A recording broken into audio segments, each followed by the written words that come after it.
안녕하세요. 방패 계열의 지원을 받아 제작되었음을 알려드립니다. 무책임한 픽은 드리지 않습니다. 좋은 정보로 본인의 후회 없는 선택을 하세요.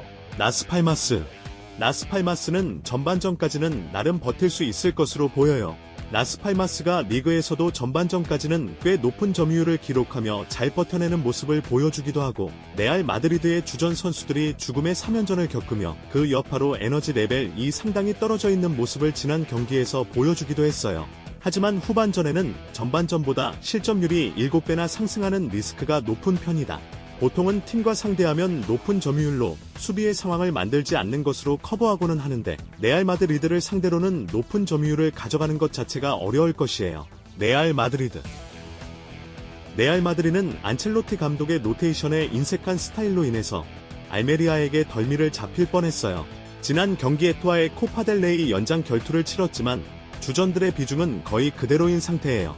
라스팔마스 원정에서도 이런 모습을 보여준다면 또다시 전반전이 부진할 가능성이 높을 것으로 보여요. 물론 미드필더 뎁스가 상당히 좋은 편이라 90분 내내 중원의 에너지 레벨을 유지하면서 경기를 본인들의 것으로 가지고 오는 저력은 위닝 멘탈리티로 부를 만해요. 홍 박사 의견: 레알 마드리드가 우세할 것으로 예상해요. 물론 2.5 오버 양상으로 만들기는 어려울 것이에요. 라스팔마스의 전반전에서의 실점 커버 능력이 좋은 편이고, 레알 마드리드도 전반에는 일정으로 인한 피로도를 느끼는 모습이에요. 그렇지만 후반전에도 중원의 기동력을 유지하면서 후반전의 승부를 보는 방식으로 풀어갈 수는 있을 듯 해요. 라스팔마스도 전반 대비 후반에는 7배가량 평균 실점이 는다는 점을 고려해보면 좋을 것 같아요. FC 바르셀로나는 빌바오에게 덜미를 잡혀서 코파델레에서 탈락했어요. 그동안 비아레알을 아주 잘 잡은 바르셀로나라 민심이 더 악화되었음은 당연한 일이었어요. 그래도 비아레알의 현재 스쿼드 상황을 보면 바르셀로나가 잘하는 점유라는 점에서는 큰 문제가 없을 것으로 볼 수 있고, 과정이 꽤 유려하지는 않지만 5경기 12골이라는 수치는 긍정적으로 볼 수 있을 것이에요. 비아레알은 빌바오에게 덜미를 잡혀서 코파델레에서 탈락한 상황이에요. 그동안 비아레알을 아주 잘 잡은 바르셀로나에게 민심이 더 악화되었음은 당연한 일이었어요. 그래도 현재 비아레알의 스쿼드 상황을 보면 바르셀로나가 잘하는 점유라는 점에서는 큰 문제가 없을 것으로 볼 수 있으며, 과정이 꽤 유려하지는 않지만 5경기 12골이라는 수치는 긍정적으로 평가될 수 있을 것이에요.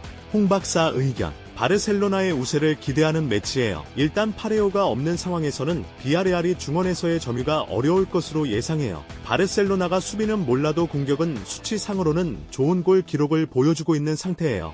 바르셀로나가 잘하는 점유에서 앞서면서 비아레알의 공격 전개 자체를 막는 식이라면 바르셀로나가 유리할 것으로 보여요. RCD 마요르카는 베티스를 상대로 꽤 많은 전적에서 패배한 경향이 있어요. 그러나 대부분의 패배는 한 골 차이의 승부로 마요르카가 상대를 고생시키지 못한 것은 아니었어요. 결국 500으로 가면서 상대 지공을 어느 정도 제어하는 모습이 보이지만 공격력이 잘 터지지 않았던 경우도 많았어요. 다만 지로나를 상대로 3골을 기록하거나 무리키가 돌아오는 등 희망적인 부분도 있어요.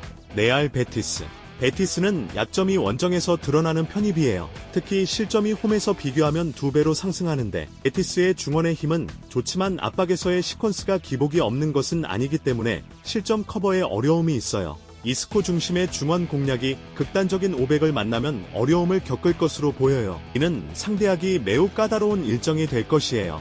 홍 박사 의견: 무승부를 기대하는 것도 좋을 것이에요. 베티스가 원정에서 마요르카를 잡아내기에는 까다로운 점이 많을 것으로 보여요. 박에서의 기복으로 인한 수비적인 이슈와 베티스가 500을 가동하는 마요르카의 수비를 압도하지 못한 모습이 있었어요. 이 언더 접근도 일리가 있을 것으로 예상돼요.